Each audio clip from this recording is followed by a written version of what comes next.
DeSantis has been disastrous for women's rights. He's going to sign the 15-week abortion ban, and we really can't have the... Women, get back in the kitchen, you dumb.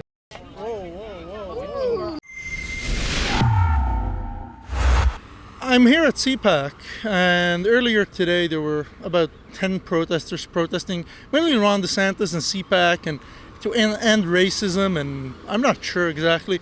I got to speak to a few of them. Nice people. And here's what they had to say. Okay, my name's Lorraine Tuliano. I'm with the Florida Alliance of Retired Americans. I'm here on behalf of my 90-year-old mother, whom I wasn't able to see for a whole year because DeSantis did not put the restrictions in place that we needed to save us all from COVID contagion. And I just want everybody to know that even my son who's 30 years old, got COVID because we didn't have the proper restrictions in school, and his 7-year-old stepson came home with COVID and gave it to him. So my son had to miss Thanksgiving dinner and his birthday celebration because we're not being protected from COVID like we should be. And what do you say to people that, look at different states, they have similar COVID numbers, even with the lockdowns? What do you think about that? I think that we are different because we have a lot more people, we are more dense, so it's a lot easier to catch COVID here. Our population, we have a lot of older people, so the older people are the ones that are getting sick and they're having to be hospitalized, and it's costing us millions and millions of dollars. I mean, that's just crazy. This is crazy stuff. We should be protecting ourselves in public health. We shouldn't be getting COVID. It should be gone. I mean, 3 years is enough, right?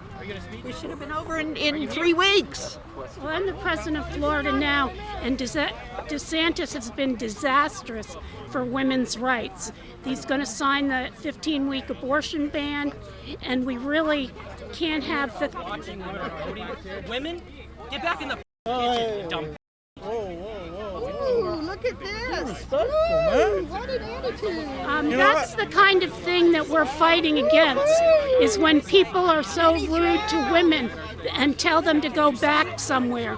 Women have full equal rights, and we need to have that supported by DeSantis and the conservatives, and they're not doing that. In addition, we've got to stop racism, and what's being passed in the Florida legislature is not going to stop racism. I understand you're here for DeSantis. DeSantis was here actually yesterday. He's not here today. Why weren't you here yesterday, or are you here for a bigger reason, not just DeSantis? We're here for a bigger reason, not just DeSantis. We're here talking against a lot of the policies and recommendations coming out of CPAC. It's a terrible assault on the American Constitution and the American way of life. My name is Josh Wheel. I'm a progressive Democrat running for U.S. Senate, and I'm running for federal office primarily because I feel that we need to strengthen our federal infrastructure. We need to have more legislation to prevent states and to reduce states' rights from neglecting and actively harming their citizens. Here in Florida, we've had Republican leadership in the governor's mansion for 23 years, and it's the reason why we've had multiple housing crises like the one we have now, why we have incredible unemployment, why we have healthcare crises all across the state.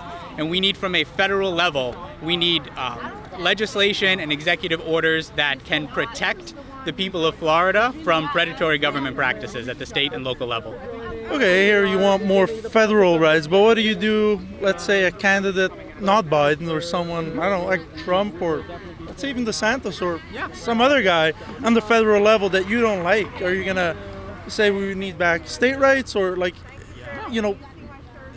do you think federal rights are more important than state rights? Well, so personally, I would support a constitutional amendment for human rights. I believe that anything that is a human right should be secured for and ensured by the federal government.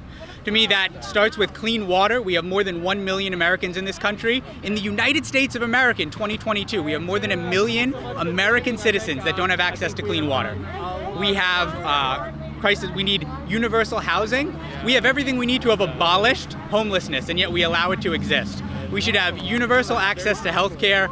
There are so many just basic human rights, things that we get upset at other countries for not providing. that we consider humanitarian crises in other countries, and we don't make sure that every American has them.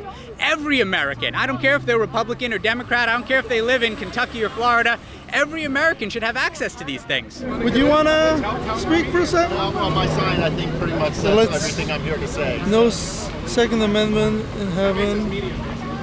So you want to stop Second Amendment, or? I'm saying to the evangelicals, pretty much, what are your priorities? Because putting so much time and effort behind the Second Amendment, there's not going to be guns in heaven, right? This is what is important. Love your God as yourself, and love your neighbor. Love your God with all your heart, mind, and soul. Love your neighbor as yourself. And they're not remembering that. What do you think about the vaccine mandates for people that say they want to have a choice, the medical choice? I am reluctant to support vaccine mandates. I would look at them at a case-by-case basis. I think that if we had handled the pandemic better in 2020, we wouldn't need to be in this place where we're having really hard arguments about vaccine mandates. I think that if we had taken care of people and been more cautious and paid to keep people home, we could have ended this in 2 to 3 months and spent a fraction of the money we have to still have people dying today.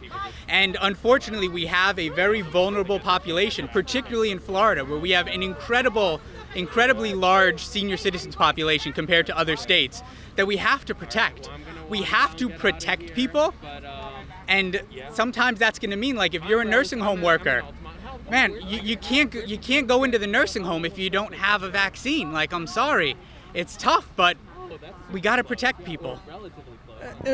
Could you give an example of which country or even state got rid of COVID in 3 months? Anywhere in the world? We saw some, so unfortunately, because the majority of the world did a bad job, not necessarily as bad as us. Per capita, we have had much higher rates of, we lead the world in cases and deaths, but we saw countries like New Zealand that kept people home longer and had much longer stretches before new waves came up, where they were able to effectively reduce and eliminate COVID.